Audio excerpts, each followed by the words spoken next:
ગૃહમંત્રી અમિત શાહના કડક સંદેશા બાદ ગુજરાત પોલીસ દ્વારા ગેરકાયદેસર ઘૂસણખોરી સામે વિશાળ કાર્યવાહી શરૂ કરવામાં આવી છે।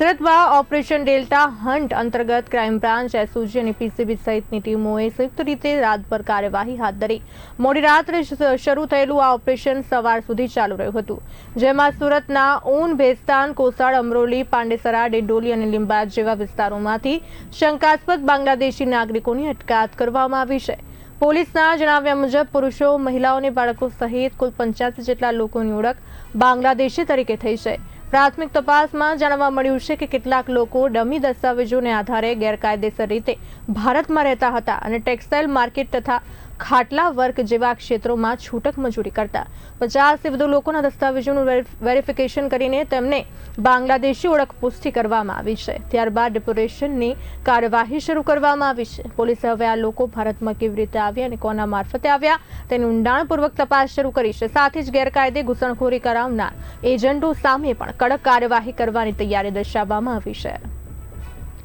माननीय गुजरात राज्य सरकार ने सूचना मुजब जो है અને डिप्टी सीएम साहबના नेतृत्वમાં जो एक अभी અમે લોકો समग्र जो गुजरात पुलिस द्वारा जो है जो इलीगल ढंग से रहता यहाँ बांग्लादेशी नागरिकों विरुद्ध में जो कार्रवाई करवा માટે एक सूचनाओं હતી जो है જેમાં છેલ્લા અમુક દિવસોથી जो है એના ચિહ્નિત કરવાની કાર્યવાહી ચાલતી હતી जो है એના કઈ કઈ એરિયામાં રહે છે, કોણ કોણ લોકો ઇલીગલ છે, એના તમામ પ્રકારના અમે લોકો જો હ્યુમન ઇન્ટેલિજન્સ હોય કે ટેકનિકલ ઇન્ટેલિજન્સ હોય એના હિસાબથી આધાર કાર્ડની માહિતી હોય બધા કામગીરી ચાલુ હતી। અને ગઈકાલે મોડી રાતથી જો એક અલગથી કાર્યવાહી ચાલુ કરવામાં આવી જેમાં આપણા ક્રાઇમ બ્રાન્ચ, એસઓજીના ટીમના સાથે સાથ સમગ્ર જો પોલીસ સ્ટેશનોના ટીમ એના ડીસીપીએસ જો સેક્ટર એડિશનલ સેક્ટર્સ વગેરે બધા લોકો એમાં જોડાયા। અને સુરત શહેરમાં આવનાર જો ખાસ કરીને ભેસ્તાન, ઊન, પાંડેસરા, પૂના, રાંદેર, અમરોલી વિસ્તાર અને આ વિસ્તારોમાં જો સચિન વિસ્તાર થઈ ગયા, અઠવા, કોસાડ, ચોક બજાર આ વિસ્તારોમાં જ્યાં વધારે આ પ્રકારના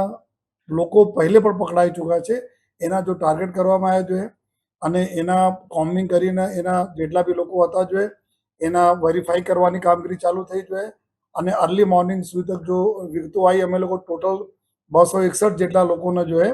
શંકાસ્પદ બાંગ્લાદેશીઓને જો રાઉન્ડ અપ કર્યા હતા જોઈએ જેમાં પૂછપરછ એના જો મોબાઈલ નંબરોમાં જો ડિટેલ્સ, બેન્કિંગ ડિટેલ્સ, બેંકના પૈસા ક્યાં ટ્રાન્સફર કરતા હોય, કોનો સાથે બાતચીત કરતા હોય, આ બધા તમામ પ્રકારના જો પુરાવા, આધાર કાર્ડના પુરાવા, રાશન કાર્ડ વગેરે બધા